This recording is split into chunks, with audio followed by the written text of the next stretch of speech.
His wife, Parvati, using her tantric power, she made the shape of a baby and breathed life into it. And Shiva lands up from somewhere. With a flick of his sword, he took off the boy's head. He has to bring this boy back to life. So he looked around, the boneless limbs they had, and they spoke in a language which nobody could decipher. Because he got a head which was not human, he was supremely brilliant.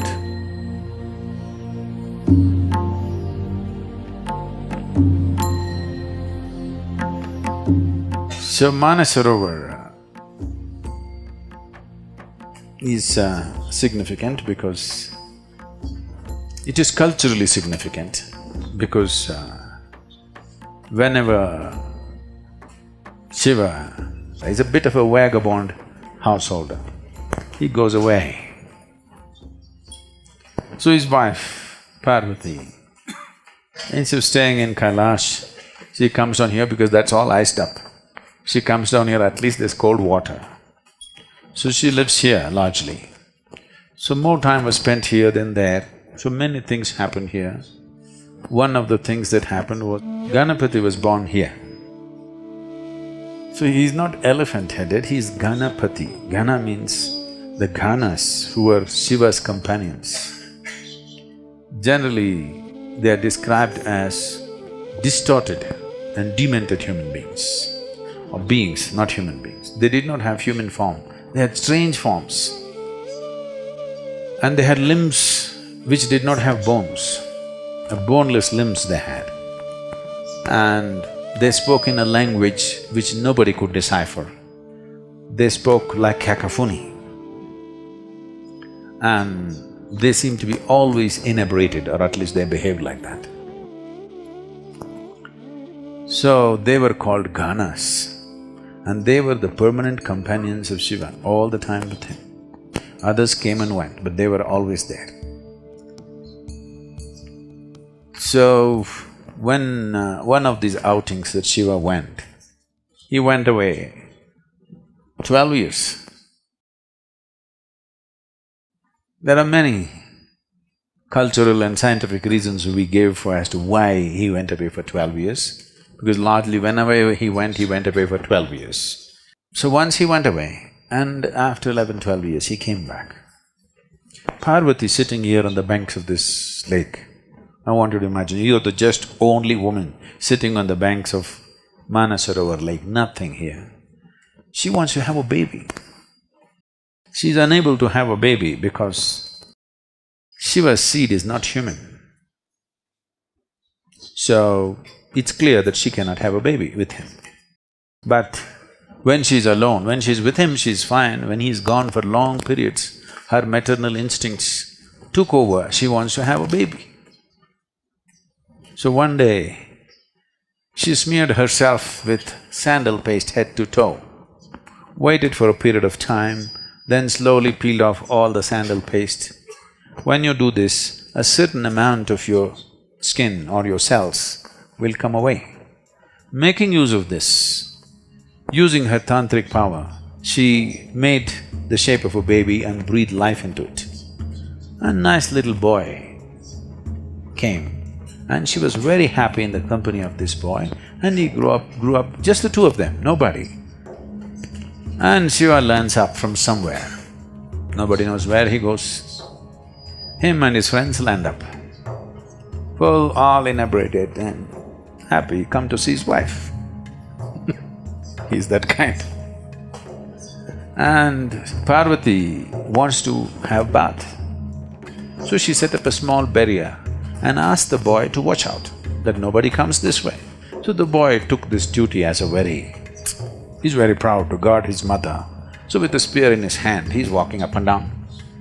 He's looking for trouble. He wants to. Somebody should come now and he must fend them off. He desperately wants to do something for his mother. He's in that state. And Shiva and his friends landed up. So he wants to see his wife, he's coming that way. And the boy stopped him and questioned him, "Who are you?" Shiva, "You asking me, who are you?" With a flick of his sword, he took off the boy's head and went to see Parvati. Very happy to see his wife after 12 years. But the wife saw blood on his sword and she screamed. And he got the works. Then he doesn't know what to do. He thought after 12 years he'll get a great welcome. Here she is freaking on him. She said, "You have to bring him back to life." He said, "That's not possible, he's decapitated, he's finished. I don't care what has happened, I want him back to life." Now if he wants to have his wife, he has to bring this boy back to life. So he looked around, the ganas, they were all there, kiki, kiki, kiki, kiki, kiki, like this. So he looked around and the leader of the ganas, he asked him, "What?" He said, "Okay." So he lopped off his head and put it on the boy's head. First head transplant. So now the boy had a human body and a Gana's head, the two chief of the Gana's head, and he had a limb which was boneless limb. So he became a Ganapati, the chief of the Ganas. Somewhere down the line, artists from Sivakasi in Tamil Nadu, because they had never seen a Gana but the place was full of elephants, a boneless limb means they could not imagine beyond an elephant. So they slowly made that into an elephant. Whatever they do even today, everybody calls it only Ganapati, nobody calls him Gajapati, okay?